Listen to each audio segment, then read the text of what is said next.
Hello, everyone, and welcome to the Thursday, April 16th edition of the Somerville Urban Forestry Committee.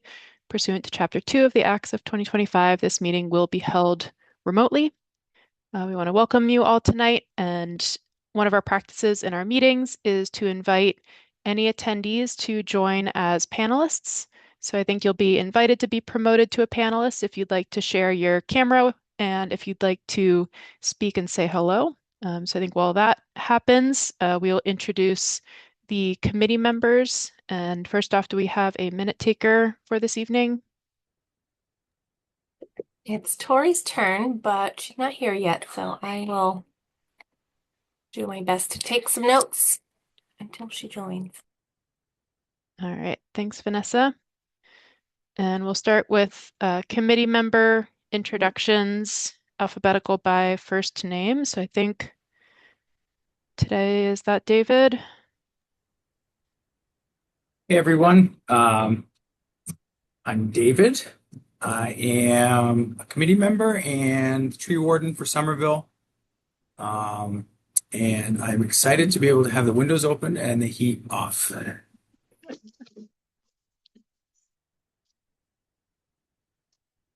Okay. Is it me? I keep getting booted off. Sorry. Go ahead, Joe. Hey, I'm Joelle, committee member and Zoom challenged at the moment. Hi, everyone. My name is Leah Grossman. I'm a landscape architect and one of the co-chairs of the committee.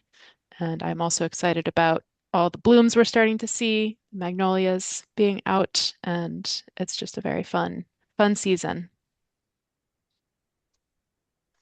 I'm Luca, youth member.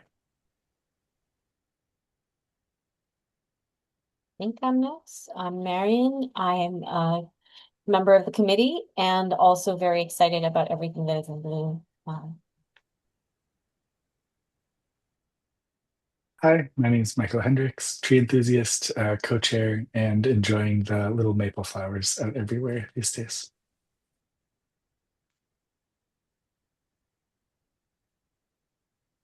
Suzanne, do you want to go? Hi, Suzanne Warner, committee member. And I see Allie, you've joined as well. Hi, I'm Allie Bernard. I'm a tree enthusiast. I'm an associate member. And then I think Oh, Vanessa that's me? wraps up. Okay. I'm Vanessa Bukili, Senior Urban Forestry and Landscape Planner, and also really digging the cherry blossoms at the moment. Awesome. All right, thank you, committee members. Now we typically turn it over to resident concerns. So if you see we have a few people here tonight, feel free to, since we have a few, I'll just call on you if you want to say hi. And if you have any concerns, feel free to share them with us now. I guess I'll also go in alphabetical order. So I see Eugenie. You wanna? Hello, can you Hi hear me? there. We can, yeah. I just tuned in to say thank you because I've been noticing all the beautiful little trees around the streets where I live, and they're all coming out into flower. And I just wanted to thank you all so much. That's Well, it. I didn't even want to stay for the meeting, but well, thank you so much for being here. Glad you're out there enjoying it. That's awesome. What street are you on? Or I live on Glover Circle, so mostly I walk around Dover Street, Meacham Road, Buena Vista. nice. That's great. I remember all those trees. Good. And Miles? Unmute. Hi, thank you. My name is Miles Byrne, and I work for the developer who owns Cobble Hill Apartments.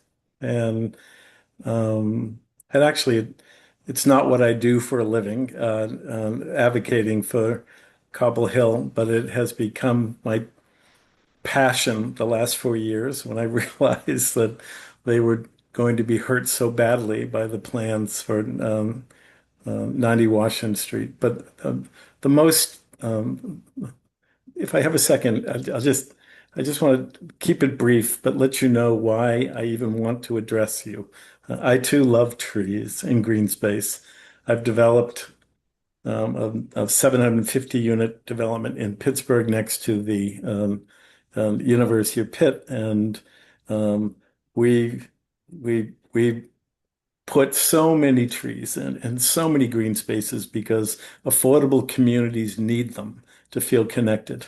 And without them, they feel what society treats them to, like they're not valued. And there's something about this Cobble Hill in this area of Somerville that is a green emerald, and in an area that has almost nothing. I live in North Station. I walk to Cambridge Crossing. I love what they did there, and I come around where the subway stop is on Washington Street, and then down Cobble Hill, and then back towards Boston. Um, and I actually was taken back even just the other day at how little green space there is, even with all the development that's gone on there. And and so the reason why I'm here is because the city right now has decided that they are going through some proposals for the redevelopment of these 4 acres. And the zoning requirements are that 15% should be green space. I am told that the Somerville Redevelopment Authority is willing to consider suspending zoning requirements if it means they get their $39 million back that they had to pay to take this land by eminent domain when they thought it would only cost them 8 million. And and I completely understand the SRA's desire to prioritize recouping funds. But Somerville's going to be here another 100 years anyways. And and the money they're looking to recoup is shouldn't even be talked about if you consider that East Somerville has a tree canopy of 7%, and they're going to reduce it even further.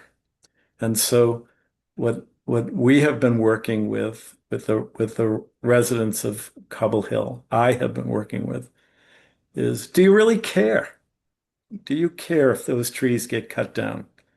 And it is the most unifying thing I've ever seen in an affordable housing community. They care. And they look out their windows and it gives them joy. They tell me some of the most mundane things about the squirrel and the bunnies and people from the neighborhood walking into their community because they think it's lovely. People getting married in the green space. Um, I you never know what you lose until they take it away.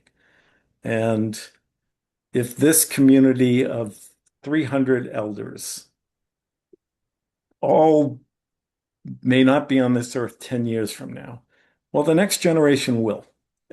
And and I think they should have that same experience because they don't have much else. They are very low income people that pay 30% of their Social Security to live there. And this is one joy we can't build back. And so I'm not asking the city to to disregard the fact that they made a horrible mistake in their land taking of 90 Washington Street. Um, and the court set the right price on what it was. They didn't believe it.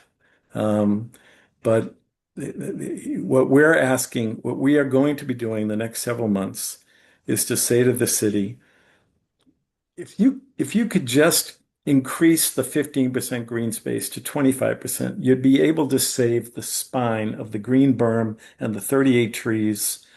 Turn it into a park. Let people walk through it. We would love that. And really make a statement that green matters because we have a chance to pretend that we care. And it's the age-old, is it money that we pursue, or is it an environment where people can live in an urban setting and and draw joy.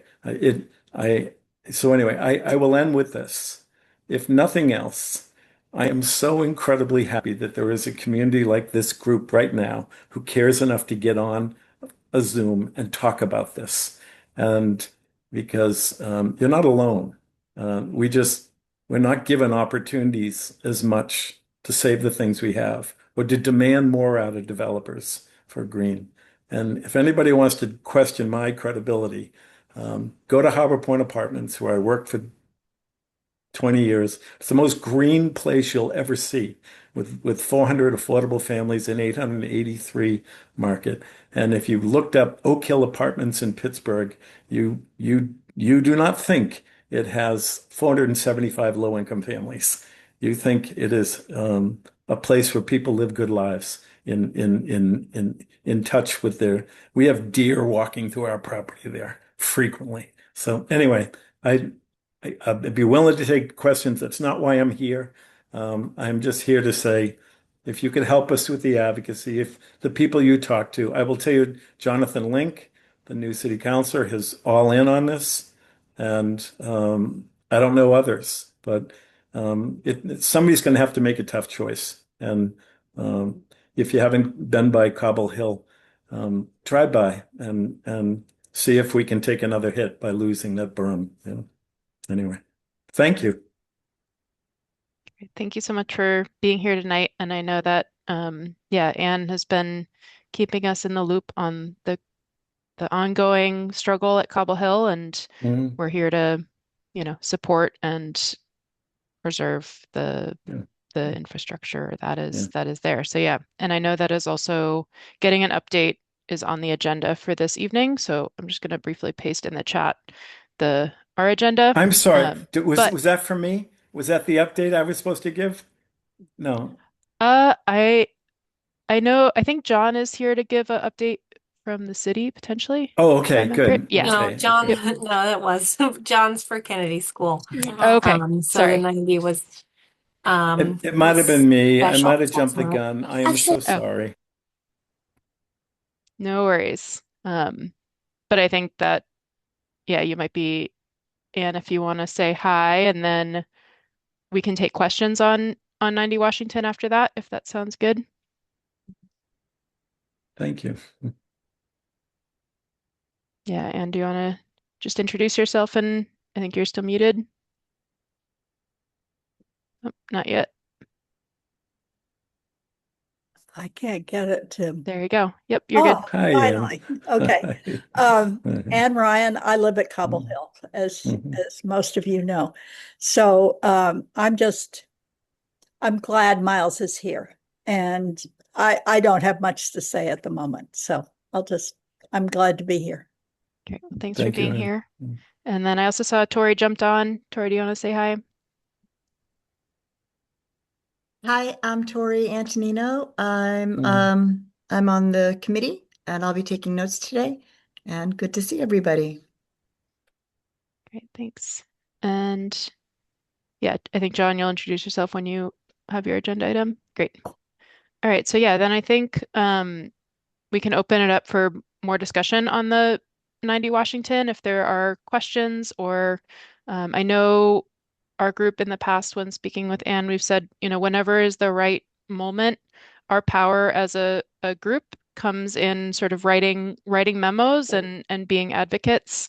And so if whenever the right moment is, we're ready to, put our support behind saving these trees and preserving the berm. I believe, if I'm speaking accurately on behalf of the committee. And so I think we're versed and just ready to take that action when we can. And I'm not sure, we review all public tree removals, but that's sort of the limit of our jurisdictional power, I'll say. And yeah, Vanessa, I don't know if you have anything to add to that, but. Yeah, we do for private tree removals. That once it changes hands, they'd have to, and whoever, owns it would have to apply for a permit to remove the private trees as well. We don't say no, but we require mitigation for tree removal. That doesn't really help.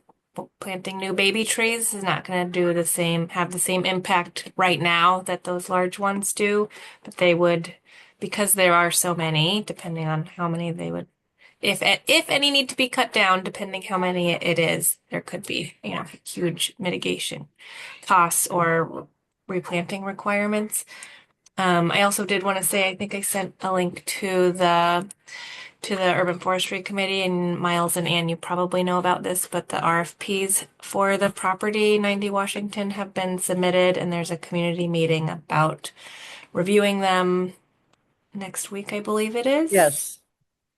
So I Yes. put a that's link in right. the chat to Yep. the process for Yep. anyone else who'd like to check that out. I have a question. Can I ask my question? Yeah, go ahead. Would the costs of mitigation be, could we consult with you about a rough estimate of what the cost of mitigation would be so that that figure would become something for us and to present as a consideration in our concern to get the 25% we need and the cost that could factor in financially to an argument for preserving the trees. I would be very interested in knowing if that's a possibility. It is. It's just a calculation based on the size of the tree, so it can be easily done like for the whole site, but it sort of depends on what the proposal is and how many trees would need to be removed. It could be adjusted.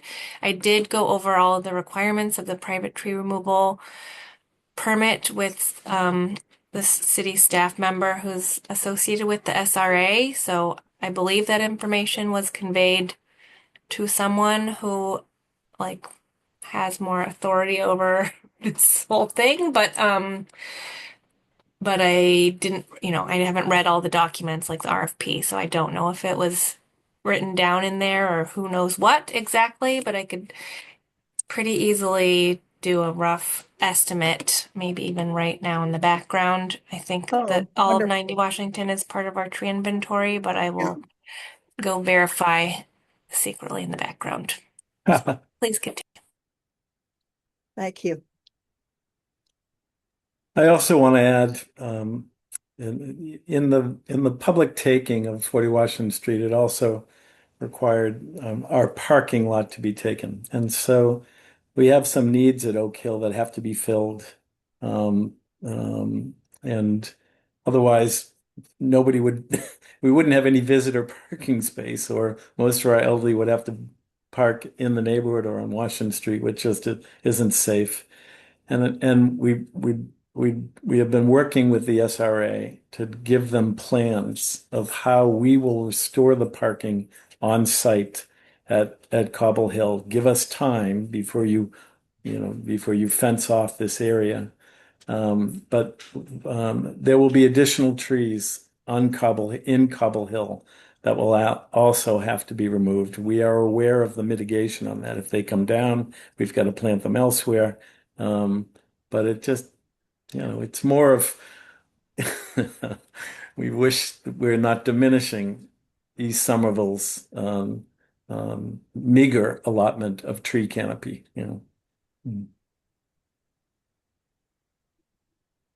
I wanted to ask a question just to make sure I'm following. So it sounds like some RFPs have been pulled together. Are you one who has put an RFP together then? Okay. And how's the whole like the a certain amount of the penalty could be forgiven by like waiving some of the like I don't understand how that works. What Ann suggested? No, well, you were saying that like instead of paying the full 39 million back for the Oh, I see what you land? mean. So what happens is I believe that one of the winning strategies for the city in getting their 39 million that they've entered, that they've spent since 2019. I believe that one of the strategies has to be that they will, if a proposal comes in that says, look, I want to go above 5 floors, I want to go 10 floors, 12 floors, whatever that density is. And if you give me that density, then I can get you this amount of money. And we're all holding our breath to see what these proposals are going to ask for. As a somebody who lives in a city and and works in development, I I have no problem with going up higher in density if it's well managed and attractive, if that's what they need to do, even though Somerville's existing zoning is like 5 floors.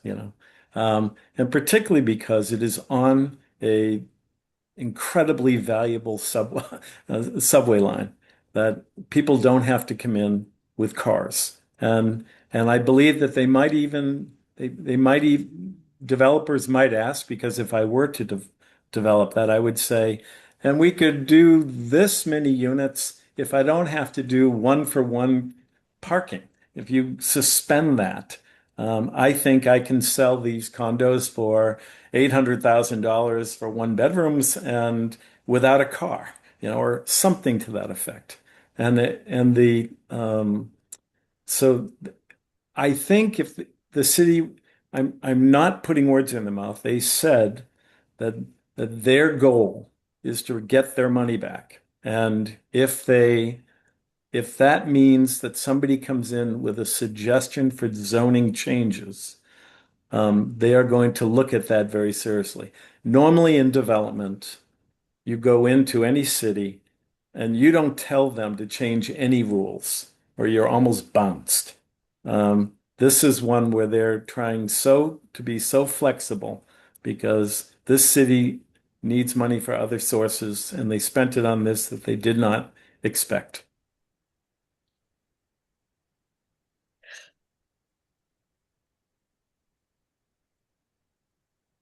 And then you as a developer, it sounds like you think that there's a way to have this land be developed with more green space. So But let's say that, well, there are two fears. One fear is that, let's say a developer says, you know what, if I use all of the 4 acres and you don't hold me to the 15% green space, I can get your money back. I might even get more money than what you're looking for. I would hope that all of us would agree that's not acceptable. Um, I think that I think that that there may be a way to say, all right, I'm not going to ask for you to waive the 15% green space, but I am going to ask you to waive the, the height limitations. Let me go up and let me build, 10, 11, 12 floors. And if I do that, I will be able to generate this much profit and get this much debt and do this much. And I can pay you a land lease that gets you closer to 39 million.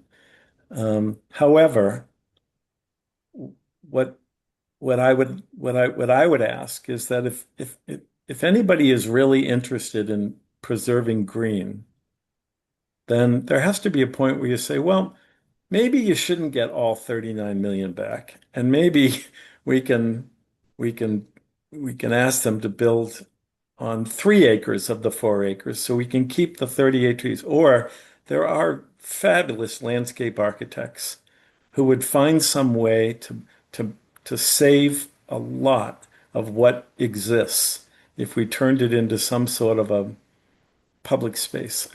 Corcoran Jennison, the company I work for, has already told the city in our discussions that if they preserve it, we'll take care of it at our expense for as long as we own a Cobble Hill. We do that for DCR along the waterfront at Harbor Point. And it's not a small expense to cut the lawn every take care of the trees, get the fertilizer, get the plantings. But it, it's a really important asset when you live in a city.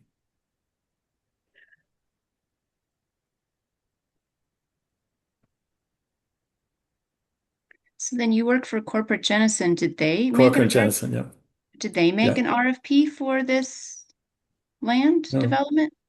It was taken by eminent domain in 2019 without our knowledge. We had plans to build 157 units on the site with preserving parking and a ribbon of green space. And the city was the former mayor was, I really don't want to get into it, but anyway, the former mayor had decided that somewhere along the lines that it was taking too long to build it. So he took it by eminent domain so that he could build a public safety building there and on the value of the land, which they knew was more valuable than what they paid for it. He could build this fire and safety for free. Corcoran Jennison took the city to court.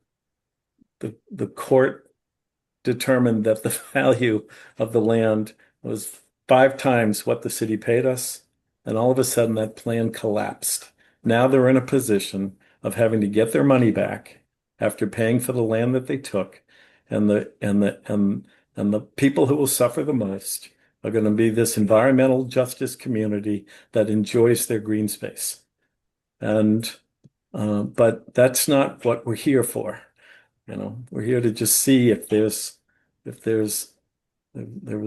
King Solomon can find a solution to this, where this green space gets preserved. And I know you have architects in your landscape architects.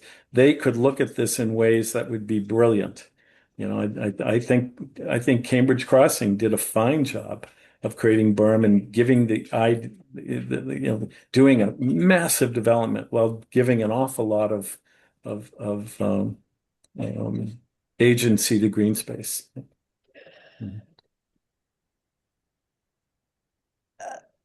I know Anne was wanted to jump in, but I also see Marianne and Tori's hands up. Do Marianne and Tori, I can wait. Okay. Thanks, Anne. I just Yeah, wanted Marianne. to, I just wanted, like, my question was a basic sort of math question. Like, what percentage of the buildable area would they be quote unquote sacrificing if they were to say, we're going to carve out this space for a public park? I think 10% if they're required to do a 15% green. 25% pretty much looks like the berm and I mean it's all eyeing. I'm sorry that I'm not more technical on this, but there has to be I would love if the city had a landscape architect who said, "I got a vision for that, coming right off of Mount Vernon. People can walk through it on their way to the Washington Street subway, and how lovely we get to preserve these things." And that I'm here today because I don't know what the final proposals are going to be. I don't know the sensitivity towards it. I know what's driving this is they need the SRA said we're going to get our money back and for other purposes. And that is never a good standard by which to go into one of these deals. So just for point of process, and then I see Tori's hand up as well. So looking at the link that Vanessa dropped in the chat here, it looks like there are two proposals received that are posted. I was just flicking through them, and one of them has conceptual plans. The other is just text, which I didn't have a chance to read through. And then in terms of the review process, I guess I just want to keep in mind sort of like how we can step in. But also, yeah, Tori, please go ahead.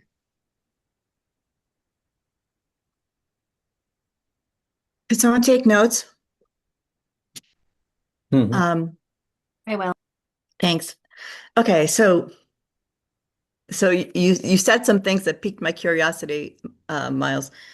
So were the apartments that you were thinking of building going to be affordable? Was that going to be part of the Cobble Hill project, or was that going to be something different? There would be following the guidelines of all new development, what percentages you would put aside. Yeah. You know. So the inclusionary, it wouldn't Yep. have, wasn't going to be expanding That's correct. That's Cobble correct. Hill. Okay, and are you president of Cochrane Jennison? Are you I am I are you am the a PR? yeah, I'm a development director in Development. Pittsburgh, Okay. and I was the manager of Harbor Point for 7 years, and I set up mixed income housing in Ireland for 5 years for the company. Wow. So this is really this is what you do. So I'm going to be skeptical, and you're tough and can deal with it. And personally, I support keeping the berm. I want the berm. It makes sense. It makes people happy. It provides life. It provides spaces for wildlife. If there's a way to incorporate that into some sort of am, ambling path from, the Green Line to, the Washington Street. Um, so do you have any future plans? What are your plans for Cobble Hill? Do you plan to keep that as Cobble Hill for the next 10, 15 years? So we signed 20-year agreements with HUD, Okay. and the as long as we don't have this presidency there, where they cut things that are just ruthlessly dismissed. There isn't, if you know we have a property that we've had for 50 years in Lynn called Kings Lynn. We've got one at 40 years at Harbor Point. We have one at Weymouth since 1971. We don't sell things, that what people who do affordable housing don't realize is housing is always more affordable, more costly tomorrow than it is today. And if you take care of the community and if you take care of the buildings, they become incredibly valuable. But because you get your cost of living increases on these rents, you've managed them well, you've done everything, and over time, they cash flow pretty well. But that's not how a lot of people handle low-income housing. They Yeah. treat it like a 15-year asset once the tax credit burns off, and then they try to sell it to someone else. That's not what this company does. And the whole idea of we put a lot of emphasis on knowing our community, knowing their names, finding out what they want. And when I first got involved with this, I told the residents right off the bat, I'm not coming back if you don't want this. I've got plenty of commitments, but it but but you tell me whether you want the fire in Stacy next door with 2,400 alarms a year, when many of you are taking, medicines to calm your nerves. And it and then they started talking about the horror of losing the green space. And I went, all right, I'm in. I went to my company and said, I live next door practically, and just throw this into my things. I would like to do this before I retire. Okay. And so removing of the berm will not only disrupt, again, quality of life there, it's going to, do you think it would decrease the value of your property? And please forgive me for my skepticism. I No, know that's you're a good big for you. boy and can take Good it, for right? you. So let me tell you what happens. One, try to find a property we've sold in the last 50 years. Um, um, the uh, I suspect that through mitigation and through community benefit, we will win something out of this deal, meaning for the residents. So there will be some sort of requirement we are going to demand for this to go forward under the state laws so that there's an attractive transition between the two properties. It won't just be an ugly fence that says to elderly people, stay out. But in terms of yeah, if you're asking, do we recognize the importance of this? We do. So much so that we had said, as long as we got to cut our own grass and trim our own trees and do it, we will take care of this for as long as this city's willing to do it. And because it's beautiful, who wouldn't want to live next to it? But if you're asking, are we going to turn Cobble Hill into a market rate community? Mhm. We've signed up every 20 years for these Okay. HUD things, and that's not where our money is. You know, we don't go away. Well, I appreciate. Thanks, Miles, for allowing me to be candid and for answering forthright. Um, so you mentioned something just now, and do you mind? I'm just going to take a few minutes. I'll try Mhm. to wrap up.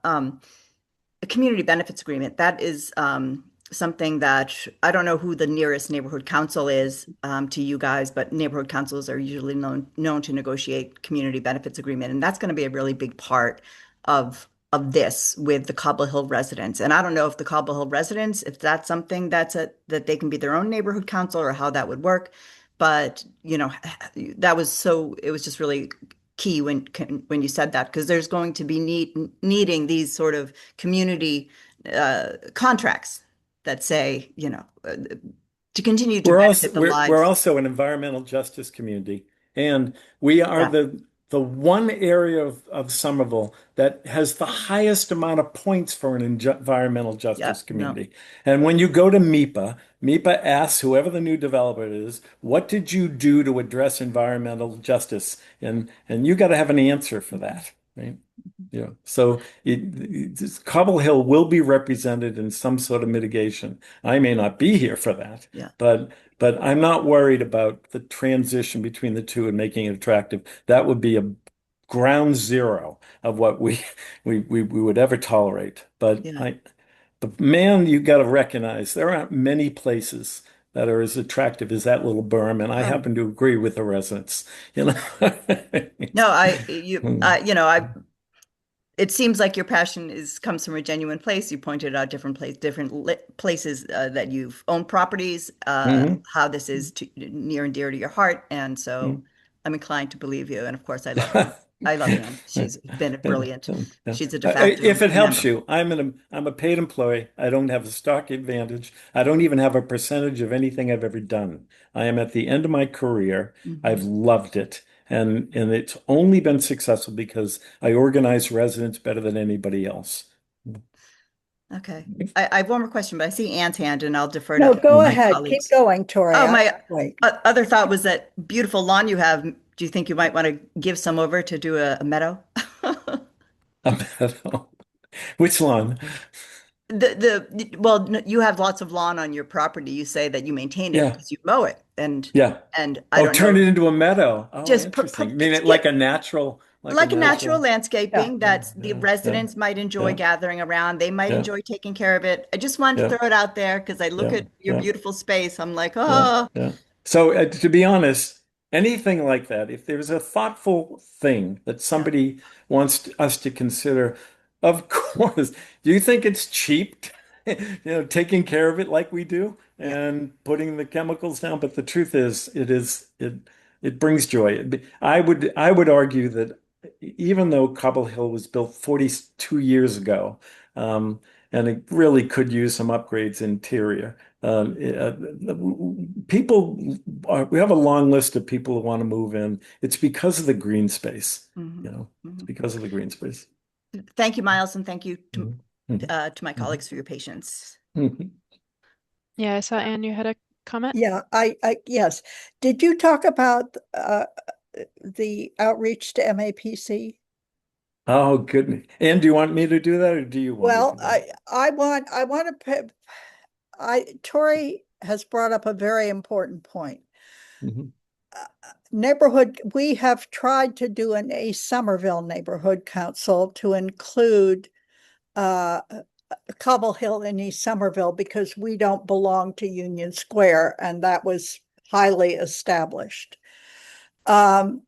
It has foundered, and I think our it's not that there aren't willing and interested people, but organizing tenants, let alone organizing the neighborhood, is a daunting project. But it would be a very good idea if we could do it. But so far, I've attended any number of meetings trying to set up a neighborhood council in East Somerville, and hasn't worked. So I would like to help the city of Somerville understand how to be more financially flexible than it is right now. It is very rigid. And I was hoping, and they have reasons to be rigid. They have lots of accounting they've got to do. They are accountable for a lot. But packaging the finances of 90 Washington could be more flexible than it is. And we've been talking about, Miles and I have been talking about the finances of making sure that the berm, the trees, and the parking space stay put. And if it means asking for MAPC's help, we are doing that. We're hoping that it might be possible. Now, I don't have, Miles has conflict of interest in this particular instance, and I don't have the time or the expertise to be the good neighborhood person, but we're working on this as we're looking at what a financial advocate could do for this. Let me help explain that where I get it. You may not have heard it. The Metropolitan Area Planning Council put out an RFP for anybody who up to $50,000 could benefit by climate preservation, and you had to have somebody who is a nonprofit. I am not. This council is not set up as a nonprofit, the Residents Association group. So we called ACE, Action for ACE. Oh God, I just know him as ACE out of Roxbury. They are an environmental justice advocacy group, nonprofit, and sent them all of our documents, what's being considered, and where we need help. And we in essence laid out a strategy where if they're the nonprofit, they get the 50,000, go hire, you use that sum to get us, if we need a landscape architect, go hire an architect to draw a better thing. If you need an analyst to go over what the city is reviewing so that we're not left in the dark where they're telling us we can't do it that way. And that person says, oh, of course you can. I mean, I can help on financial because obviously I've developed things for years, but I'm not a math whiz, and so we are working with ACE. The council, the Metropolitan Area Planning Council came back and asked for more information on how this would work, and I was supposed to get to it today, and I couldn't. And I will put together something of value tomorrow and send it to Ann and to Dwayne Tyndall, and but they think this is really important, and they want to be one of the advocates pushing us for us, and we're not just relying on anyone, and we may lose, but it would be wrong, really wrong, to not give it the best effort we can. when you say lose, you say we might not get the 50,000, right? We may not get the 50,000. We may not get the city to recognize this No, as a priority. I just no, I meaning don't I think mean so. I am always prepared for what I'm never prepared for is saying I didn't try. Yeah. That would be awful, to me. Yeah, I see Tori's hand, and then I just want to be mindful of time and start to think about what our actions as a group may Yeah. be. Yeah, Okay. Tori. You're on mute. God, thanks. I think I misheard something, but is keeping the parking, and I thought you said something about keeping the parking spaces. Yes, as Is they that exist now. Yeah. is that part of the It's not parking part of our spaces effort. that the city owns right now? The city Yes. owns it. And is part of the residents' effort is to keep the parking. That's not my fight right now. I would love it if we could, of course. I'm wearing the city's hat and going, how could you possibly do that? But and that's why we've spent about $100,000 to map out where we need to replace 37 parking spaces on the property and take some other trees down to do it and remove some green space. Right. But it really was a terrible decision to take 90 Washington. Yeah. It was back in the hubris of a mayor that just I can do these things. And there wasn't a moment of discussion of what that meant to this community. Okay, because I just don't want to conflate sort of saving the berm as like a cover to save the parking spaces. Like that's Oh, I but just it don't want. is. It Is it is. a cover? No. If Oh, we no. save the berm, the value of that land that is now the parking space will not be as valuable to the city to use. Okay. That's the We point. save the berm. You So save I the berm I and you think they save can the gain tree. access. I think a What? landscape architect could easily do a walkway from the parking and then the berm through the berm.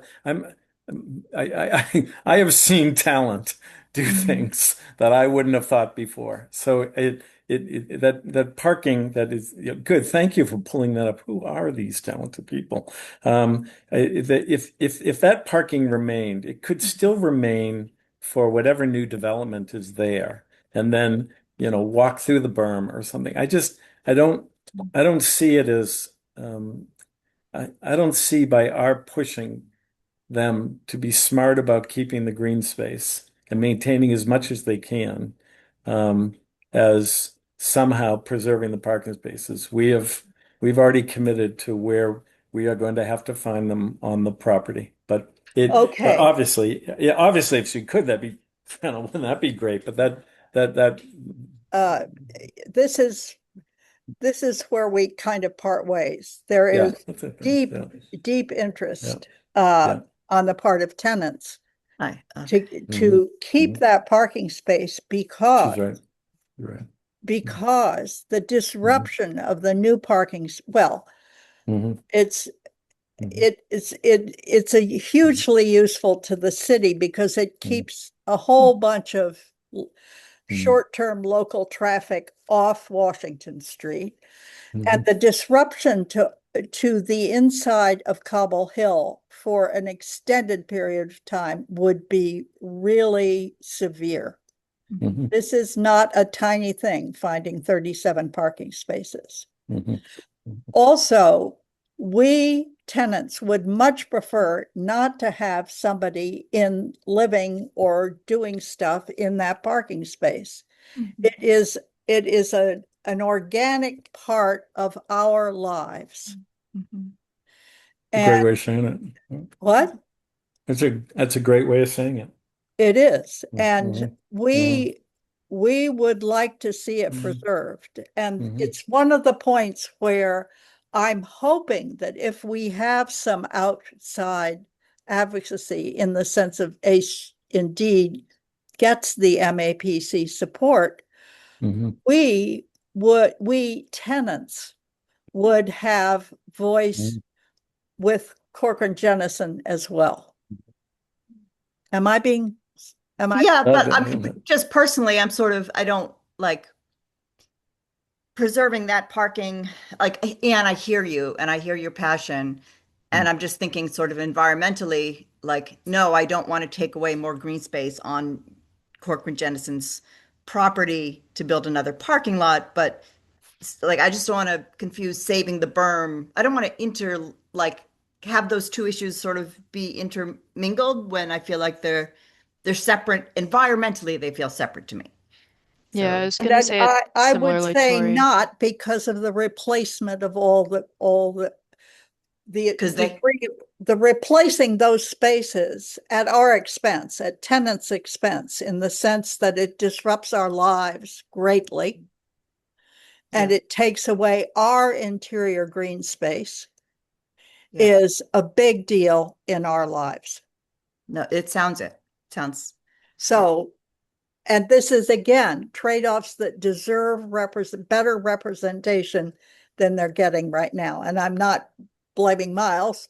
I'm saying it's another. I wanted to ask about representation, sort of getting to what this group can offer. So I just pulled up the schedule for reviewing the proposals. And it seems like there is, the Somerville City Council, the SRA, and the 90 Washington Civic Advisory Committee, which is comprised of a number of folks. Are either of you, I don't know if I caught it, are either of you on that advisory council, or is there some representation from your community as part of that? And can I do this one? Could you say it again, Leah? Yeah, okay. Is someone from Cobble Hill on the 90 Washington Street Civic Advisory Committee? Yes, Bill Okay. Mahaney. Okay. Bill Mahaney, yes. So that is, yeah, go ahead. So I need you to understand that the Civic Advisory Committee met 18 times over the course of a couple of years to review every step of the way. And to my thrill, they recommended to the SRA that they keep the green space and they find some way where you don't diminish the parking for the residents. And this is a civic advisory committee that was appointed by the mayor and sort of came to it without any prejudices, and including Matt McLaughlin and Jake were on that committee. And this is the recommendation they made to the full board after X amount of months. And literally, while they were presenting it, the SRA board said, "This is nonsense. We paid way too much for this stuff. And I need you to go back and rethink this." And I am paraphrasing, but not not too much. And they kind of went back and went, "Wow, we didn't realize that we were under a different requirement to make sure that the city it wasn't hurt as bad financially." Because when they entered into discussing what is best for the community for this site, the city still was telling them they were going to win their lawsuit. And then a month and a half before they made their final decision, the city lost the lawsuit. And they didn't pass it on to the Civic Advisory Committee that, oh, ixnay on anything you're thinking. This is now a financial deal. And thank you for all your time and effort. Mm-hmm. Okay, so I think what I'm hearing is that, yeah, your group or someone from Cobble Hill is on that committee, but that committee may not have ultimate power or sway from your perspective. And it seems like so there are a few other routes, which is city council, Except that I do think that Jake knows this as well as I do. He's a good guy, in how he's handled this whole process from my perspective. It's the only thing I know about him is through this. And he came to our celebration of Arbor Day last year and spoke to all the residents. He understands what this means. And so one of the reasons why, even though the Civic Advisory Committee may not have the juice that they thought they did going in, they do have Matt McLaughlin, who's running for a higher office, who may want to tell people he's pro-green. And they do have Jake, who knows exactly why the city got into this mess and kind of feels that the residents shouldn't be screwed by it. And so I think that good people like yourselves who gather frequently to talk about something we all should be praying for, and that's more green space and in these urban settings. You just have the ability to just say, wow, we really are looking to see how much of that you can preserve. And I think that'll have a lot of sway.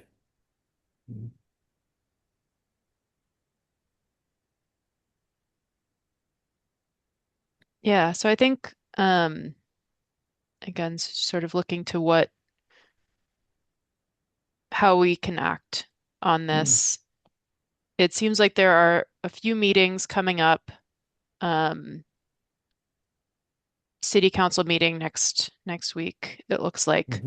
And then all leading up to a July 1st decision on whether to select one of these two submitted proposals or, as it says here, reject all proposals. And so it seems to me like if our committee is going to, I don't know if we can take a position on if we agree one of the proposals does presents an option that aligns with our goals as a committee, we could either sort of rally behind that and support it and advocate that they pick the proposal that does one of those things. And quickly scanning through the RFP that included plans does not look like it preserves the berm. It maximizes the space. And so just at first glance, I don't think it would be that one. The second proposal did not have any plans. It does include a landscape architect on the team, which is a good thing, but I, would have to read the text to really understand if that proposal preserved the berm. But if neither proposal is presenting an option that preserves the berm, would our group present, to reject all proposals or require that they both adapt their design to preserve the berm? And so it seems like there are members of city council who would support this position. And it seems like the Civic Advisory Committee would also support this position. So I'm curious if would our stand just be that either all proposals need to support preserving the berm and the trees, or encourage them to reject all proposals. And it seems like from the operations of our committee, probably starting a subgroup of folks who are interested and able to like follow this track of meetings throughout the summer is probably the best track. So that we can, because it's going to take some work, I think, to develop that response of really diving into the plans and understanding what they're proposing, and then developing a narrative about how our group may want to respond. And I'm sort of, ad-libbing here a little bit because other folks on the committee would need to agree and want to, spend some time to work on that. And yeah, I see Marianne's hand up. I just wanted to say that I think that it is important, like, do we as a committee agree that the preservation of that burn is important important enough that a major redevelopment project should be sort of organized around it, even if exceptions have to be made or different arrangements have to be made. I think we do agree on it, but I think that taking that position is an important first step, in which case we could potentially write a short letter saying so. And then we could have a couple of you. I mean, I'd be like, this is sort of my backyard, so I'd be happy to be part of a conversation on that. I'm in the northern part of East Somerville, but I'm um, but um, but I think I was just part of this whole email exchange today about something else going on in the Green and Open Somerville, and like this whole discussion of like whether it's fine to take down mature trees because you're planting others because the tree ordinance is like it's sort of we all know that that's not the truth, that every time we lose big mature trees it matters, and that a an established area that's so beautiful like has inherent value. um I just think we should be able to say that, and then the rest of it becomes a matter of logistics. Ah, beautiful.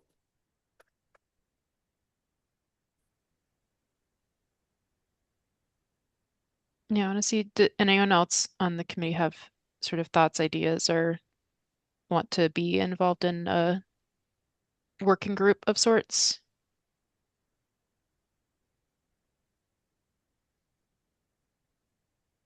And sorry, what proportion of the big trees are part of the berm?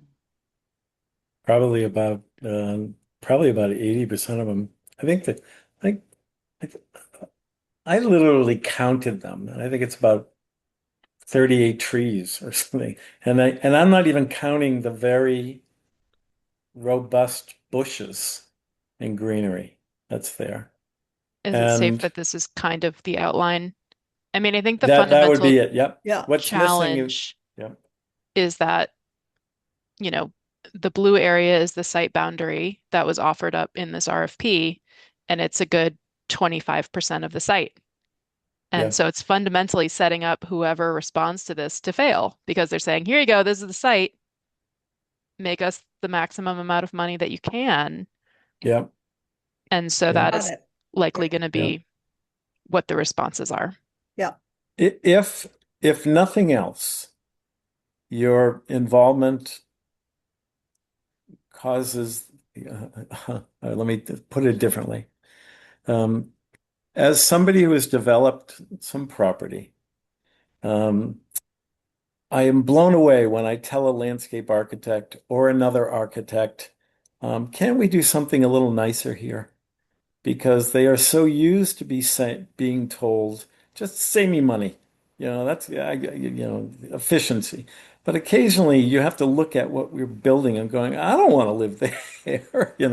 And so if the goal from you is to preserve green space, then maybe 38 trees won't be preserved. I don't know. I'd rather them go up 24 floors to preserve every bit of it because we're next to a train station. I just want to know that there is somebody in the room who cares about this stuff because it'll go away if you don't.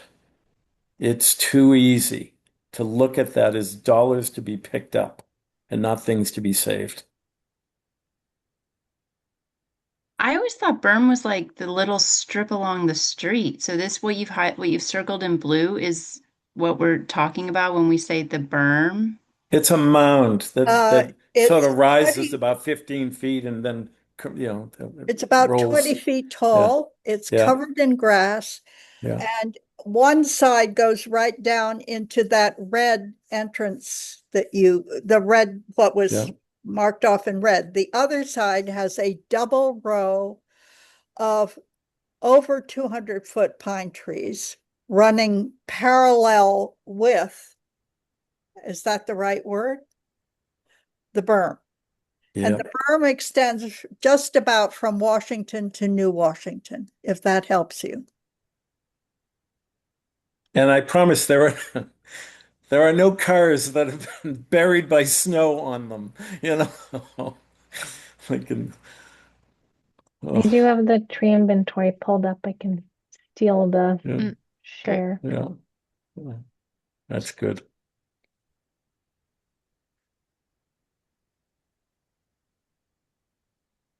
Yeah.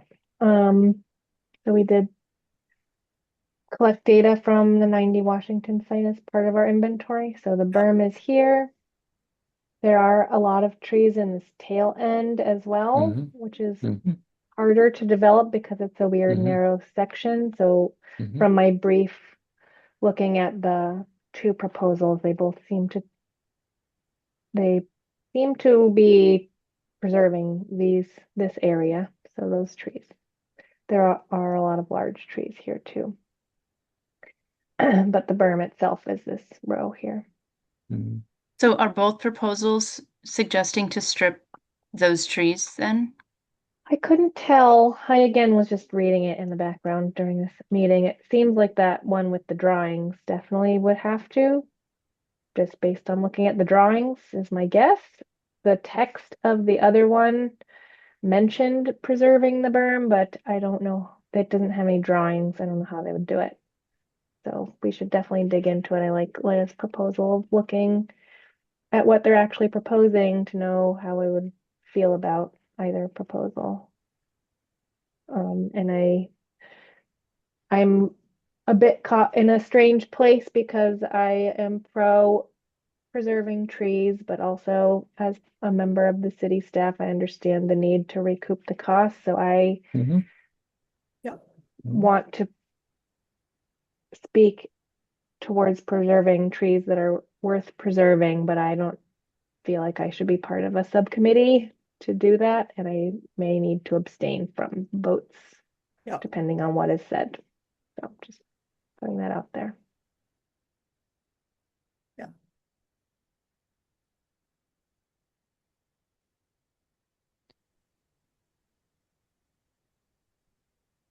Also, our inventory is calling these red pines, but when I looked at them in person with our previous tree warden, we categorize them as Austrian pines, I believe, which I think is correct. So we'll have to verify species also at some point. But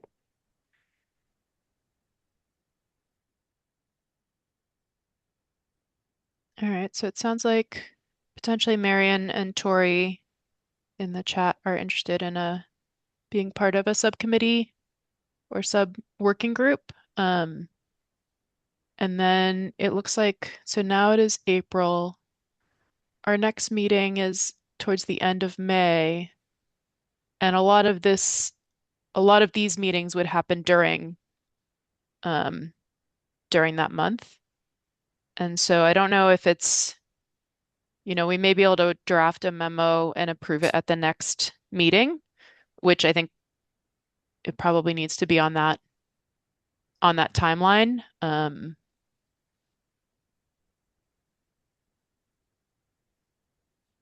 Because yeah, it looks like there's a city council meeting to review proposals and make recommendations on May 11th, which I think would be before our next meeting. And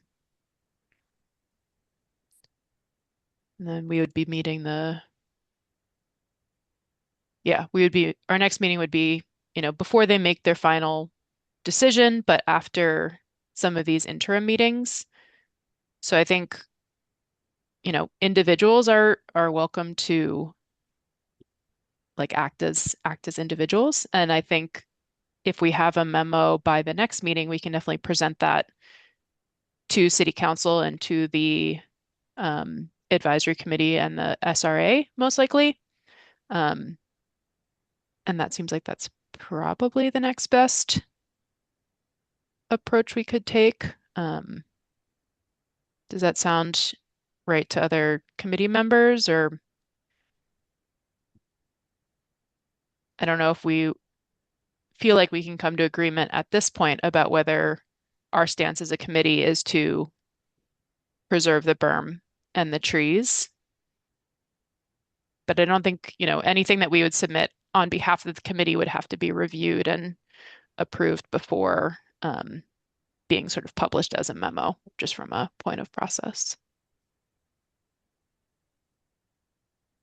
I will also say for newer members as the committee, a prior iteration of the committee wrote a memo about all the trees at the 90 Washington site. So we have gone on the record before as wanting to preserve trees and explained what trees were there and that this site was important. As the committee members have turned over, it's possible the other people who would have reviewed the memo have turned over as well. So it could be worth having a newer version of that. But I do know at least the people that I talk to in the city understand that trees are important, and it's just one piece of a giant, very tricky puzzle. So I feel that I should probably leave now, and you all you've I I can't thank you enough for giving us time, and you'll come to your decisions, and we Ann and I are going to double back and find different ways to just keep the flag pointed in the right direction, and that I can't thank you enough, and. If somehow we lose, you got to win elsewhere. Somerville's a great city, and it could use a little more green. I'll tell you that. All right. If there are no questions, I'm going to say goodbye. And Anne, thank you very much. Yeah. Thanks so much for being here. Thanks. Any last questions? Is Great. it okay if I stay on? Yeah. Yep. Thank you. Yeah. Thanks, Miles. Bye-bye. All right. So yeah, I just pulled up our memo. It was from 2022 and it was responding to the previous proposal of 90 Washington becoming the public safety building. So I think the content, we could probably share this one, but it might not have the same hit as if it was updated. But I think the meat of it in terms of preserving the berm is likely still useful. But I think, yeah, open to hearing what folks think. One thing I found interesting in the proposal that has more height to it, they use this lower rise building as a way to sort of provide a buffer to Cobble Hill. So there's an argument to be made that the berm can serve the same purpose. Ah, But, yeah. It's an existing buffer that you don't have to pay for. yeah.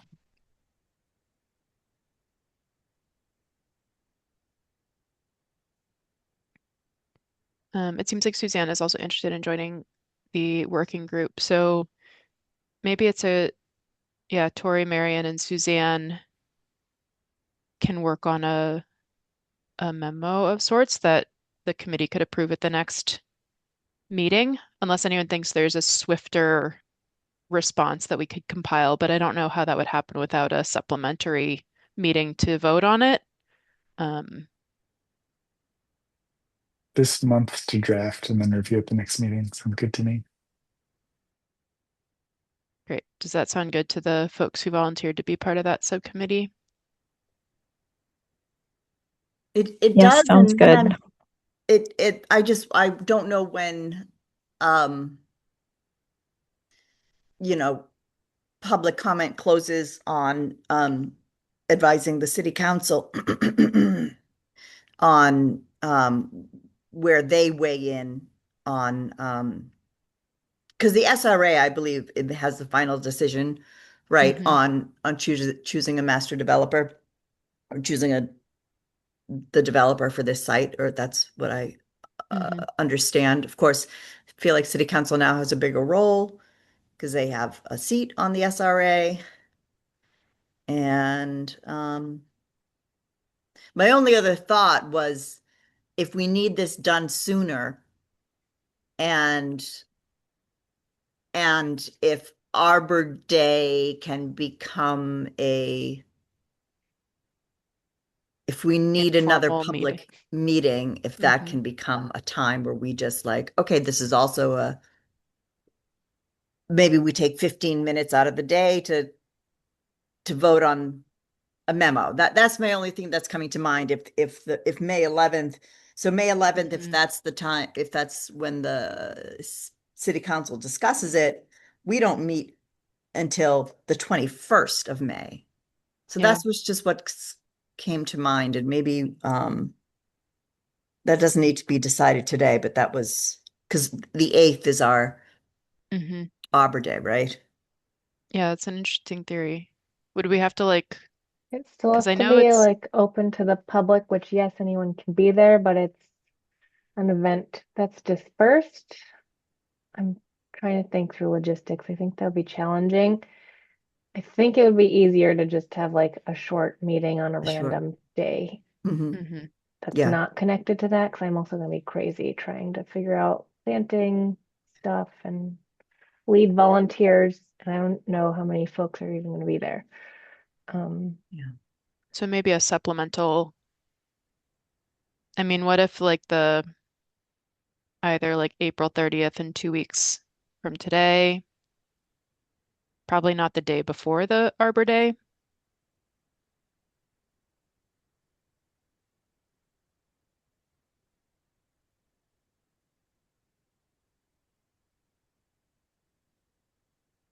but just have like a 30-minute.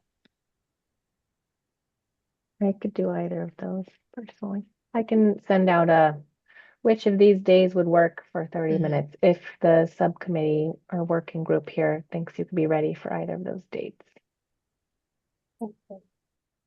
Okay. Yeah. Yeah, I Okay, think I'll we send out need. an email. Mhm. Awesome.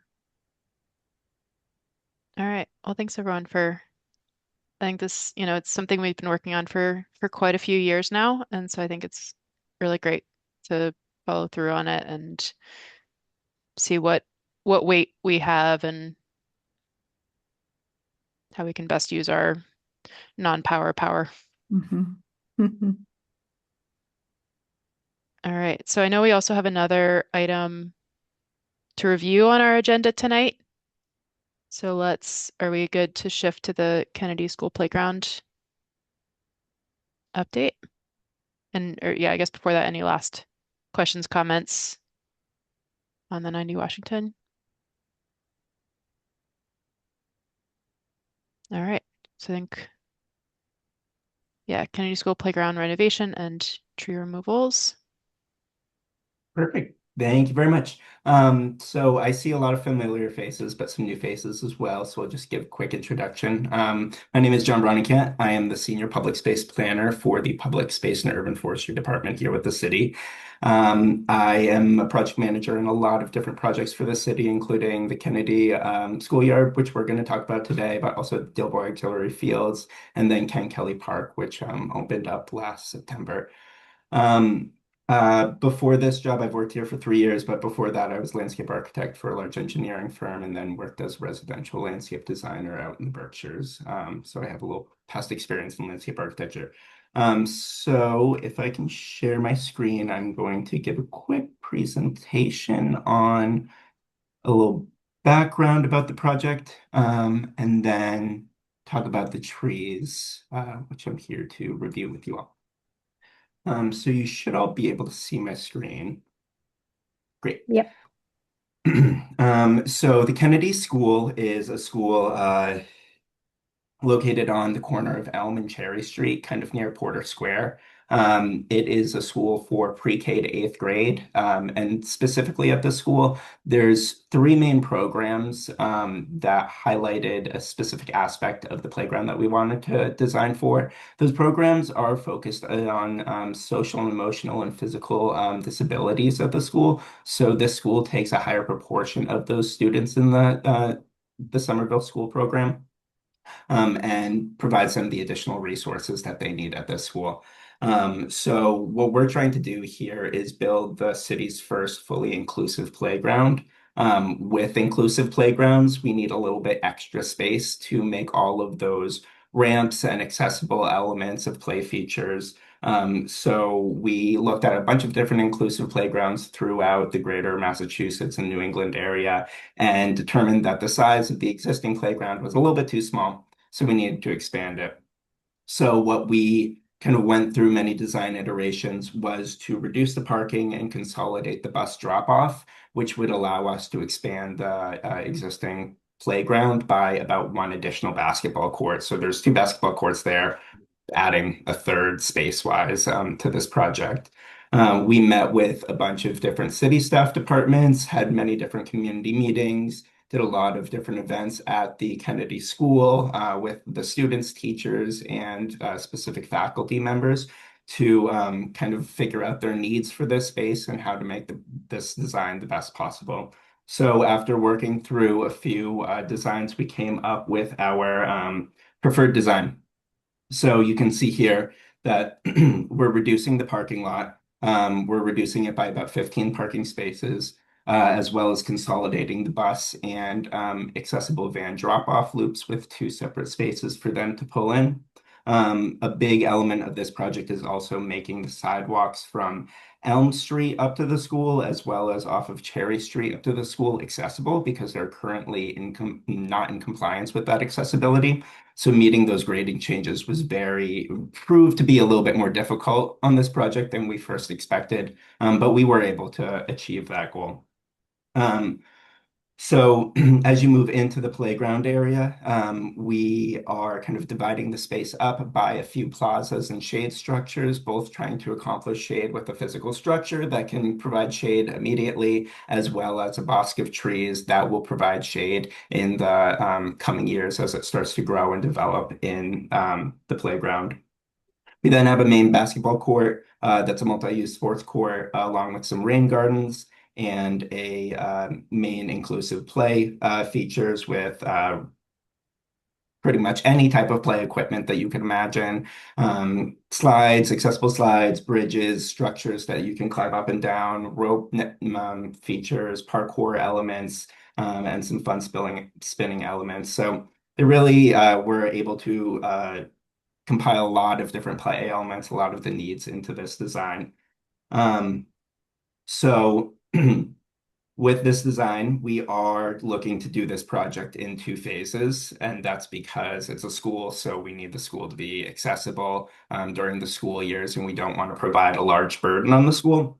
So because of that, we will be looking to split this into 2 phases. The first phase, which we're trying to put out to bid, will be this parking lot phase. So obviously we can't expand the playground until we've reduced the parking. We think that we can achieve this parking lot renovation project within the 8 weeks of summer, so it won't bleed over onto the school year, causing any concerns with that main accessible entrance. So in this parking lot, it's really accessible sidewalks, revisions of parking spaces, and a lot of stormwater infrastructure underneath this parking lot to deal with the roof runoff, as well as all the runoff from phase 2, the playground area, and the parking lot itself. We need to install some rain gardens in this project to do some phosphorus and heavy metal reductions to our water quality before it goes into our stormwater features. So you'll see kind of 2 rain gardens up near the front of the school at more of the lower point.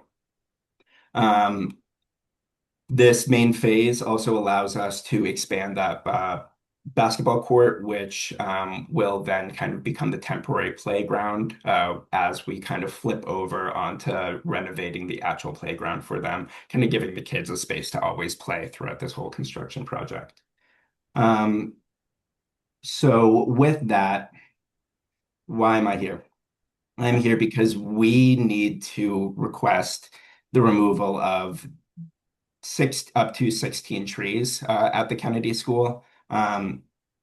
Although I say 16 trees, there are 4 that we're uncertain if they actually need to be removed, but we wanted to include this in this project just because there's going to be some heavy construction in and around them. And as we kind of rip up the asphalt and see what's underneath and tree roots and structures, we want the possibility to provide an updated, better row of trees for future growth.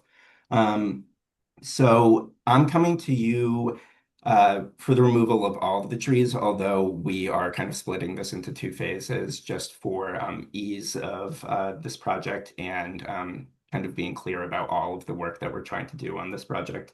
So I think one element that may be helpful is I produced a little bit of an overlay of our rendered plan, as well as the existing plan, and you can see in the green circles with the numbers all of the existing trees at the schoolyard and the trees that we need to remove. You'll see there's a lot of calorie pairs that are not probably in the best shape. And then there are some newer trees that were planted that we're very sad to have to remove them, but for this project, for the ADA accessibility, the meeting all of the roots and the grading that we needed to accomplish, as well as all of the stormwater infrastructure that we needed to put underneath this parking lot and the rain gardens that we have to do for our stormwater kind of cleaning. We do have to remove all of the trees kind of within the extents of this project, which are outlined in the dashed red line. So you can see there's a nice 8-inch caliper hedge maple that's kind of right in the root of the accessible walk that we need to remove because this is really the only way that we can make that accessible route up. We had to reduce the bus drop-off area leading to the calorie pear and a swamp white oak kind of being right in that exit. And then there are some trees within the rain gardens, a calorie pear and a swamp white oak that are kind of right above all the stormwater infrastructure that we need to install in this project to deal with our engineering requirements. So I think I'll go back one plan to kind of show you all the plants, all of the trees, and then I can kind of go incrementally through each tree, but please pause or raise your hand if you have any questions or want to talk about each one individually as I move through them.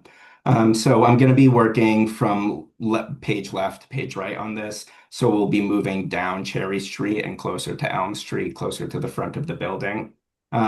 So if I can skip ahead, our first 3 trees are technically in the second phase of this project. But the first tree that we're going to be removing is a 4.77-inch calorie pear. You can see the image of it because of the expansion of the playground. A retaining wall is going to kind of impact the roots of this calorie pear, probably killing that tree. So we'd like to replace it with a new tree once we're finished with that work.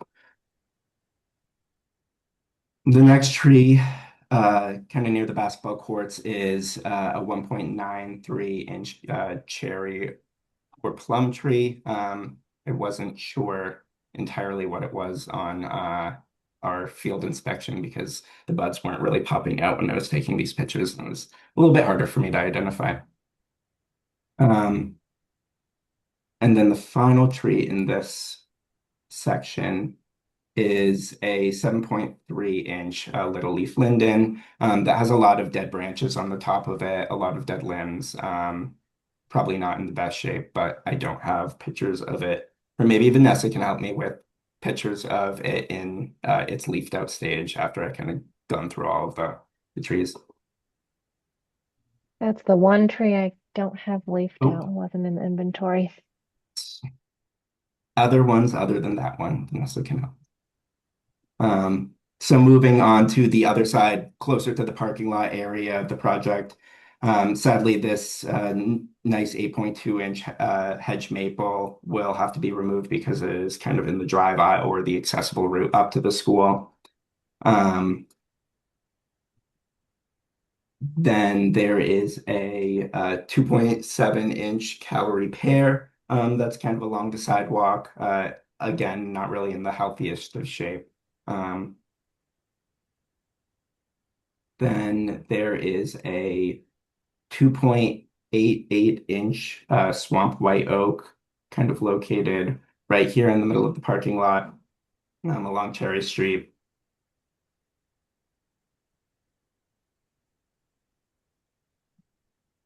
And then another 3.43-inch swamp white oak kind of on the corner of Elm and Cherry. Wrapping around to the planting bed that's along Elm Street. This is the opportunity where we think we'll be able to save these trees because the way we're doing our work is we're actually moving the curb in about 4 inches. So we don't expect to really damage the roots in that regard, but we don't really know what's underneath the asphalt. And if we have to kind of dig up the asphalt to do some minor grading elevation changes to make sure all of the water's pitching to the right location, we might have to do some extra excavation in the area. So I do want to request the removal of all these trees, but we do think that we can save four of the healthier looking trees along this. So the first is a 2.61-inch flowering crabapple. That's right on the corner of Elm and Cherry. And that one is one that we would like to preserve. Then there is an 8.3-inch calorie pear that we would like to replace with a newer tree. There's also some power lines in this area, so we'd like to do a shorter tree to prevent any limbs kind of growing up in the power lines and being chopped off. Then another one that we would like to preserve is a 3.08-inch Siberian elm. Again, along Elm Street, looking in healthy condition. And then tree 11 is a 3.24-inch common chokecherry. Again, we think we can preserve that one. Then tree number 12 is a 6.43-inch calorie pear that we would like to, again, remove and replace with a similar tree that fits the planting style along this road. And then, sorry for the pixelated image. I struggled with this photo, but we have a 2.7-inch common chokecherry kind of right on the corner of the entrance into the school and Elm Street. Moving in, the last three trees that are in parking islands or the entrance of the school, there is a 1.86-inch calorie pear. They're all calorie pears, along with a 2-inch calorie pear. And then finally, tree 16 is a 2.5-inch calorie pear, both in those islands, and the islands are going to move places. So we'll add two new trees, but the area is shifting, so we will have to remove these trees. And just to kind of go over the design, the intention here with the design is that we're going to install 32 new trees throughout the project. Obviously, some will be installed in this first phase and some will be installed in the second phase. Diving more deeper into what's being installed in this phase, we are still working with our landscape architect on tree species and definitely open to hearing some options of different proposed tree species. But you can see down here some of the tree species that we are looking to propose within this parking area. We have some thornless honey locusts, black tubelos, swamp white oaks, bur oaks, Valley Forge American elms, and village green Japanese zelkova. One thing I do want to mention about this area is that the soils are very, very clay. It's heavy in clay based on our borings and whatnot. So we do want to try and pick species that can kind of handle that clay. Looking at some of the existing trees that Vanessa's planted on here, it seems like the swamp white oaks and those trees along the Elm Street are doing very well. So we'll try and install similar trees to those because they've been successful so far. And the last thing I will say is we are going to be irrigating these tree beds so that we can ensure that we are going to have nice, healthy trees for the future.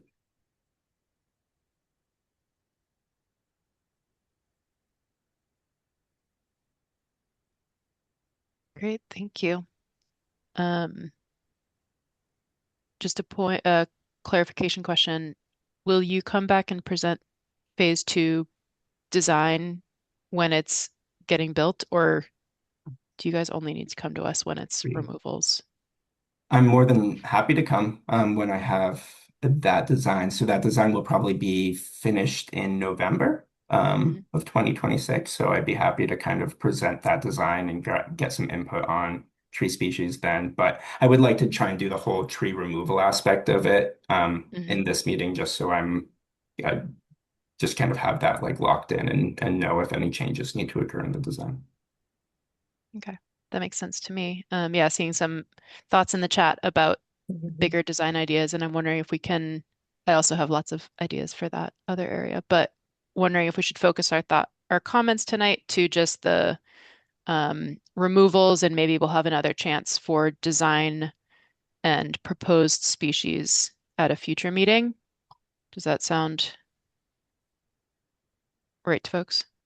I will say, so happy to hear about input also on tree species for this first phase now, Great, because we are going to try and put that out to bid to construct this summer. perfect.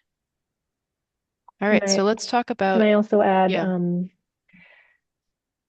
I see a comment about like putting trees in the playground. This is an accessible playground, so it has to be planned very carefully to make sure that there's accessible pathways everywhere. So putting trees in is likely a challenge for that reason. And also, we've had a lot of branch breakage and like tree destruction in playgrounds, so it's just challenging to put them in anyways. Um, I know John is concerned about shade as well. mhm. And Vanessa, Vanessa, what? and just if I could just say one thing about the intention here with our tree plantings within the playground, because of some issues at the Healy School where we've had some limb breakage from some avid tree climbers on the juvenile trees. The idea with the small bosk is to kind of raise those up and provide some type of barrier around the trees to prevent kids from being able to access the trunk and the limbs. Will also limb them up and probably purchase larger tree species so that they kind of come limbed up at a higher point where kids can't kind of grab onto those limbs. And then we have 4 trees within a rain garden that's going to be a kind of retaining wall, so seat wall that's embedded deep into the ground. It's going to prevent any of those roots from going underneath the port in place. And heaving any of the accessible roots up to that mound, which are again the inclusive play elements that we're trying to achieve here.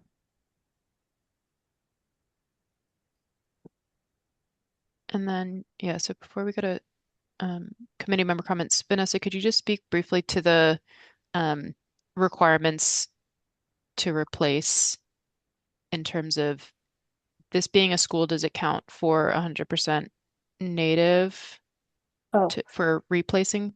no, city properties is 50%. Okay. And then, but it does, and does it require number of caliper inches removed? It looks Nope. like there's planting more, but is it exempt because it's the city? Yeah, the city properties has a different process, so it's like kind of an extension of a tree hearing, but it's a meeting instead of a hearing. Okay. So that is what today's discussion is serving as the requirement. So the requirement is just that you have a meeting to discuss the removal of any trees on private property. There's no requirement in terms of replanting more trees or more caliper inches or equivalent to what's removed, just that it's discussed. Great. Thank you for clarifying those. All right. We'll go to, yeah, it looks like Suzanne Anrist. Just I was wondering, given the size of the existing trees on site, if it would be possible to relocate any of those, particularly the natives. I think I agree that we don't care as much about the calorie pairs. So that would be pretty much the swamp white oaks. And I think there's like a choke cherry, maybe. Yeah, a couple choke cherries. Okay. Well, the ones along Elm we want to try and preserve and not have to replace them. If there is a concern about replacing them, we could happily try and replace them and then just have our contractor warranty them. So if they didn't survive, then the contractor would have to go and buy the same species of tree and replace that and ensure that it survives for at least a year. So that is definitely something we can look into. I I will kind of defer to my landscape architects and probably Vanessa and Malik as to like how expansive the tree roots are so far on those swamp white oaks and how viable it would be to relocate them. My gut says it can probably be done not, yeah, I think I planted them maybe 3 or 4 years ago. So the swamp white oaks particularly, um, could be done. We don't really have the equipment to do it in-house, so it's an added expense, and we'd have to find a place to plant them like immediately for it to be potentially successful. But I'm gonna look into other spots of the Kennedy School, maybe on the other side of the property, there's space. Check into that. I can also look into how the construction is going to be phased on the parking lot. Vanessa brings up the good point about if we dig it up, it probably has to go right in. And my thought is we'd probably have to dig it up and then leave it somewhere for a few weeks as they did all the work to then relocate it. So I am a little bit concerned about how we could preserve the tree if we kept it on site. But I'll have conversations with Vanessa to see if there's some sites outside of the Kennedy School that we could possibly relocate them to. Or yeah, I don't know if it could be incorporated into the final planting design, and kept on site as much as possible. I will speak to my landscape architects and see if there's a way that we could do some like temporary nursery on site to stockpile those trees. Wouldn't they have a better chance of survival if they just go straight back to the ground? Yeah. Yes.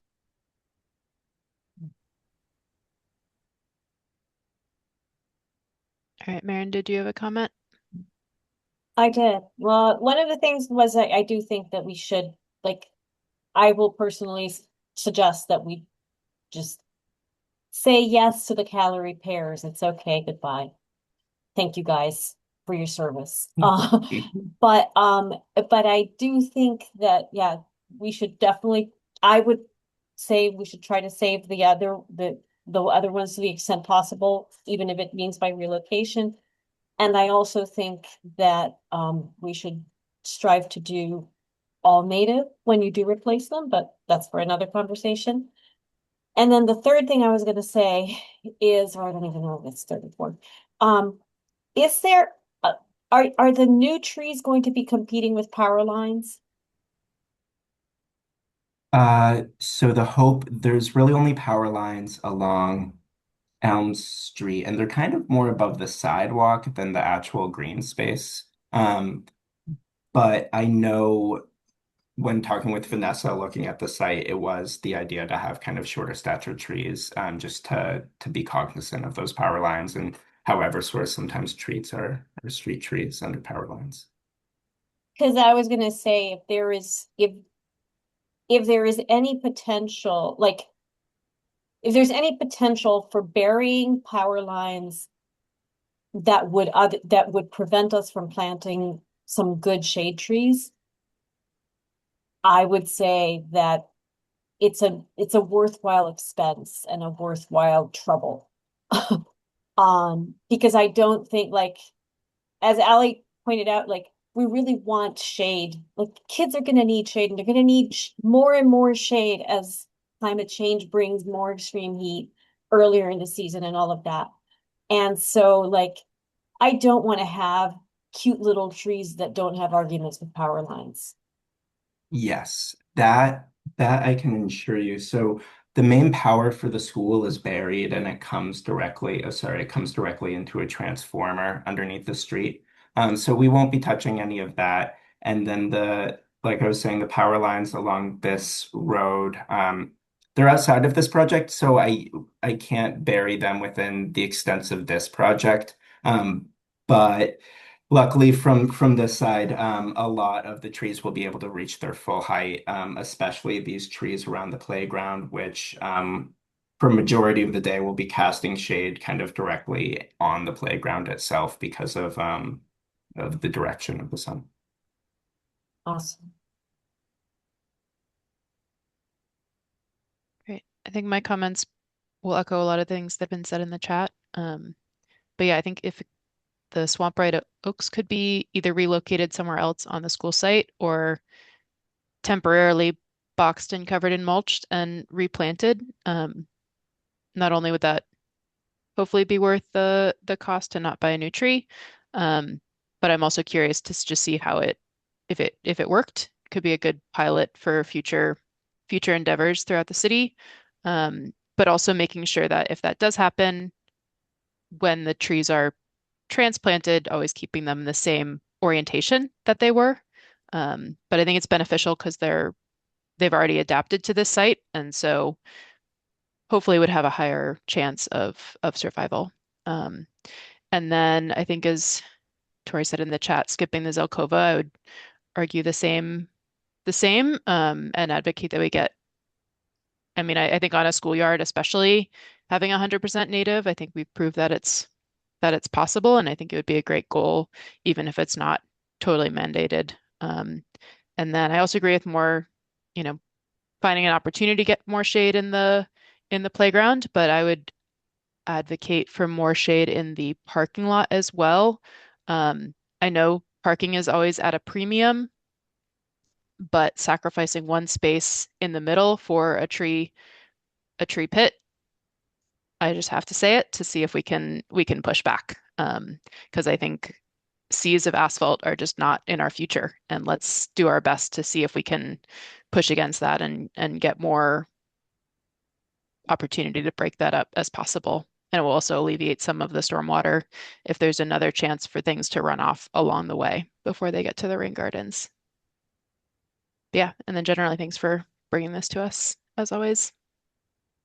Thank you. Zelkovas are out. I will tell my landscape architect that right away. Old news. Yeah, I was also concerned because just with the snow this year, I know kind of younger Zelkovas, they can snap their branches very easily because they're all kind of clustered together. That also goes back to the kids yanking at the limbs of our younger trees. So probably not the best species for this area or Somerville. Can you point out where they put them? Because I assume they did it for high sort of vertical branching, and so the swap would probably want to maintain that or the sort of vase shape, but They're all in the parking lot. Yeah, parking lot. one's here. Yeah, they're Okay. good. Yeah, then I think there's probably a lot of good other options. Yeah. All right, Tori. I put my suggestions in the chat. You know, let's really try to just aim for 100% native species. I think we can do it. I'd love to see a little more put down. I know we have a glut of red maples, but I'm wondering another native maple species that might work there just to get sort of a biodiverse selection. So I put down so we get, oaks. Maybe we can do a pin oak and a swamp white oak. We are in desperate need of willows, and the ones that I'm finding that like if we have rain gardens, can we just start getting pussy willow in or Beb's willow, which is like a lower like so just willows are in our top 10 in terms of host plants for Lepidoptera, which feed like baby birds. So that's something we are trying to focus on. So it's like trying to get uh willows in, hackberries and hornbeam. And I'd love to see some gray birch. I feel like river birch is just this overused architectural, like landscape architect beloved plant. And I'm like, let's try can we work on gray birch? And I had another thought. So like musclewood is really good. We have a beautiful musclewood at the growing center and it's really compact, uh, soggy clay soil. But I know that has kind of low branching structure, but maybe it can be limbed up. So, yeah, so those are my suggestions. I had another thought, but I forgot it. But yeah, thank you. Yeah, calorie repair, we're not precious about those. And I'd lo love to see another choke cherry, right? That could work here. I'm really a big fan of our native regular cherries, but I understand sort of if it's at a school, perhaps some hesitation around them. I have Yeah. other thoughts, but that's what I got so far. And if you wanted, I mean, if we want to do space for some sort of like pretty plants that aren't going to get too big. Of course, we have our red button serviceberry, but if there's actual space to provide shade, like Marion said and Leah said, like we need space for our large canopy trees.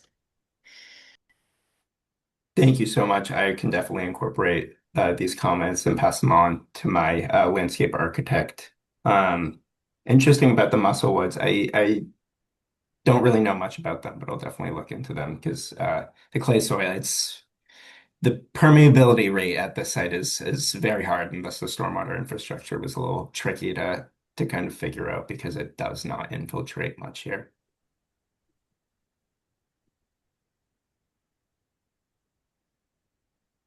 Vanessa, did you have a comment question? I was just gonna say the species selection's really hard here because of the soil, but also I'm assuming there's gonna be a heavy salt usage in the winter, so they have to be salt tolerant species.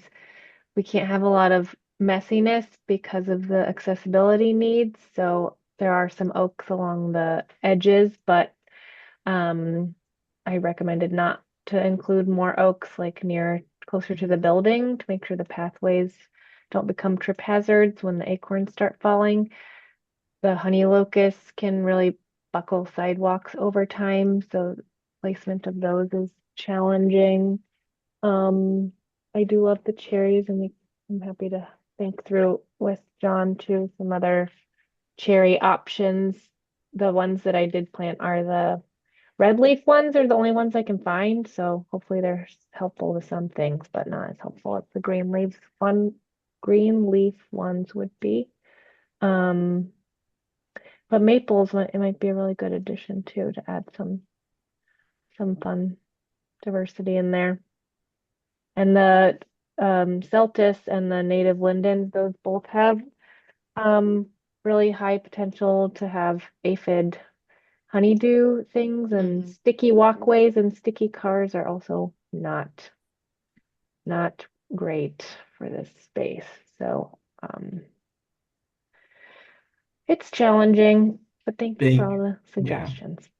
Thank you for highlighting all of those challenges. I always forget them once we kind of have an idea, all the different elements we had to weigh. But yeah, the roots, the accessibility. There's also some people who are concerned about flowering species near playgrounds and children. So we're trying to balance the needs and finding the pollinators that are the beetles and the non-stingers. But luckily, the SPAP does a great job at highlighting the species that are good for that. Great, thank you so much. Any last questions, comments? All right. I just thought Joining maybe us, in yeah. Australia, if the carpinus isn't gonna work, that just came to mind because that's not very messy. I Not mean, messy, yeah. That It's mess not, is yeah. relative, right? Like, Yeah, that would fit the bill. okay. So,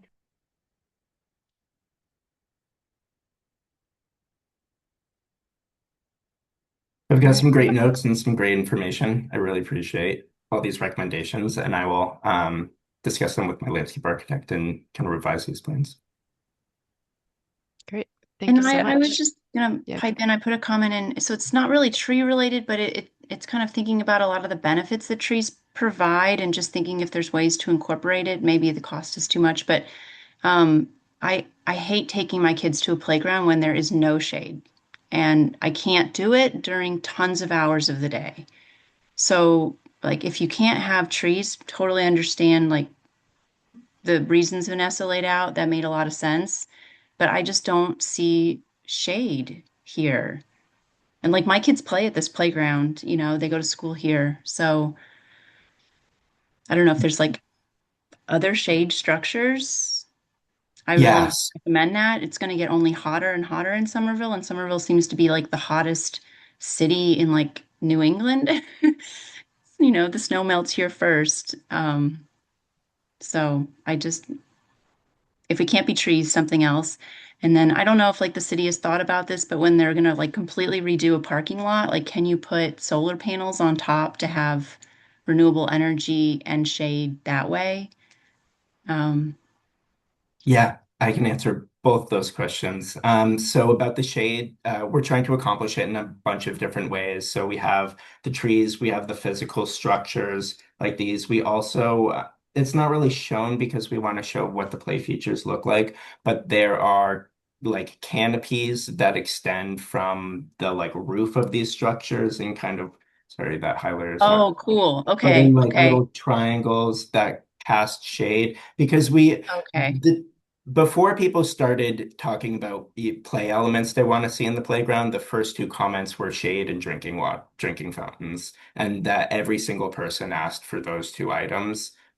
So that is definitely something that we're trying to achieve by trees, by shade structures on the play features themselves, and then standalone structures where there could be some classrooms or some graduation events like that. The combination of all three is really how we're going to try and achieve the best shade out there.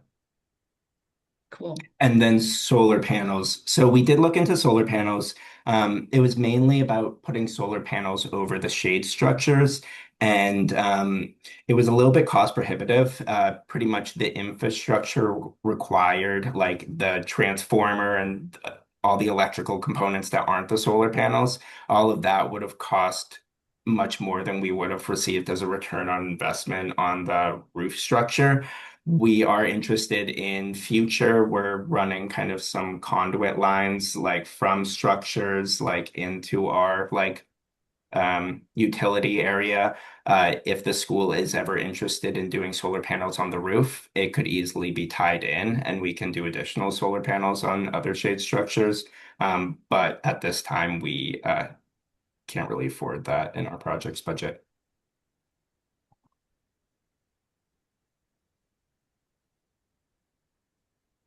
I know we're coming up on time, but just I realize, so this is right now, I'm pretty sure this is all going to be poured in place crumb rubber, or at least that I don't know anymore if the ADA, if like engineered wood chips are, if they still qualify as ADA accessible. No, they don't. You're shaking there. Darn it.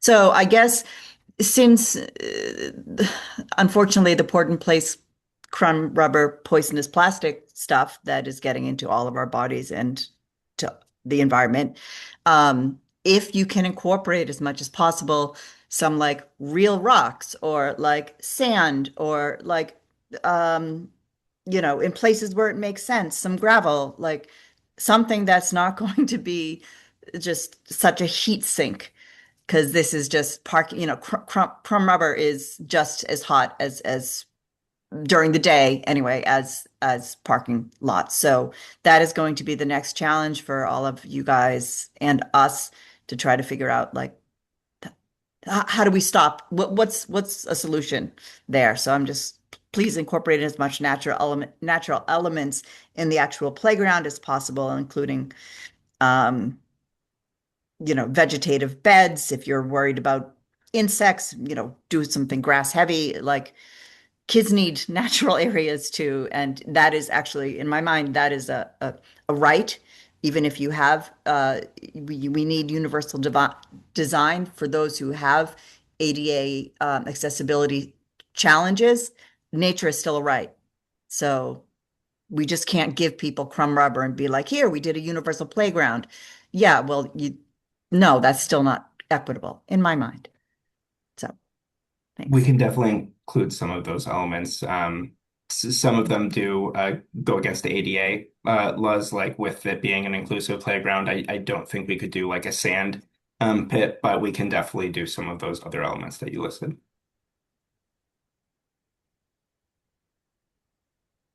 Congratulations on your recognition, John. Thank you very much. I appreciate that. And sorry, shameless plug. If John or Vanessa, if you're going to be at BSLA Field Day, a colleague of mine is doing a 5-minute talk on the challenges of port in place surfacing and heat, which was sort of directly out of conversations we've had from this committee and our experience of it being the only accessible surface. And it's not perfect and it's not the answer, but what else is there? And so hopefully it'll spur some conversation that can come back to this group. Vanessa and I will both be there. If we're not presenting, we will definitely go. Awesome. All right. Last words?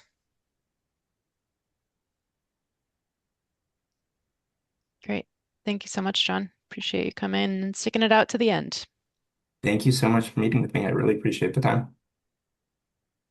Great. And for the rest of the folks, I know we are at time. Does anyone have a hard stop at 6:30 and need to drop off? I do. I need to Okay. go. I see yeah. All right. So it looks I like do we're probably too. gonna, oh yeah, we're gonna lose quorum.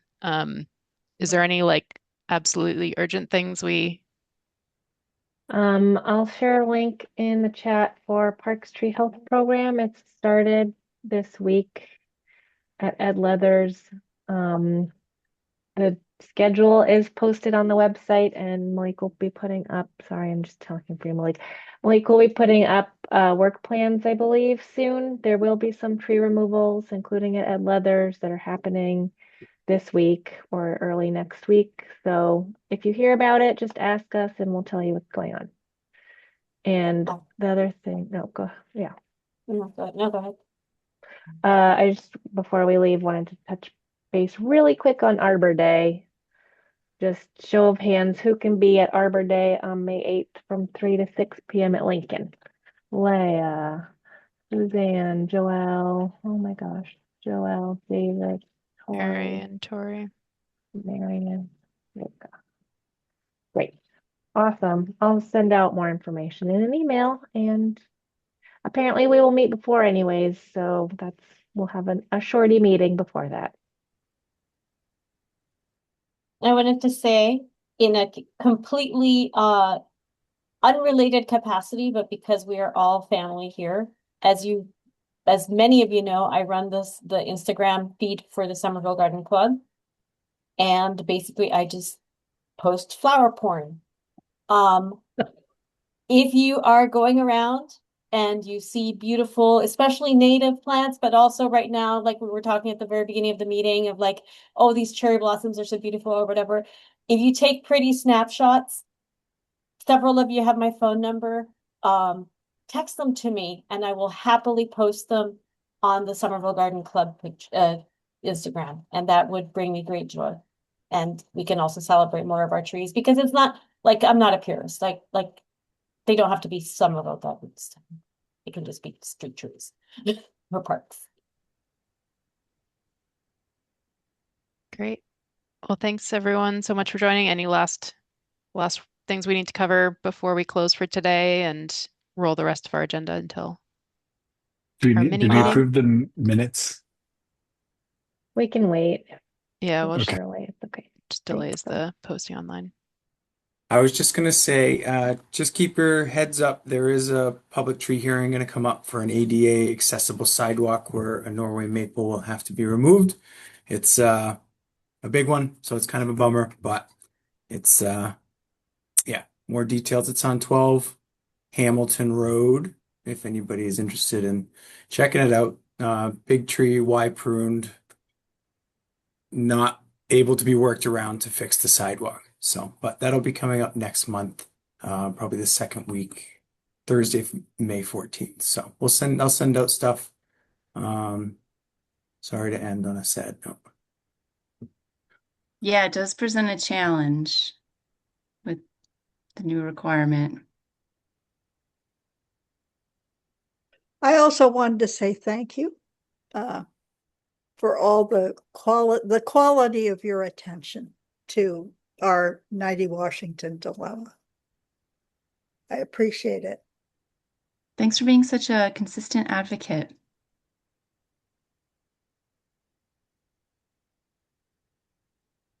All right. Absolutely. Well, yeah, thanks And everyone the trenches, Anne. This is the moment though, it seems. Yep.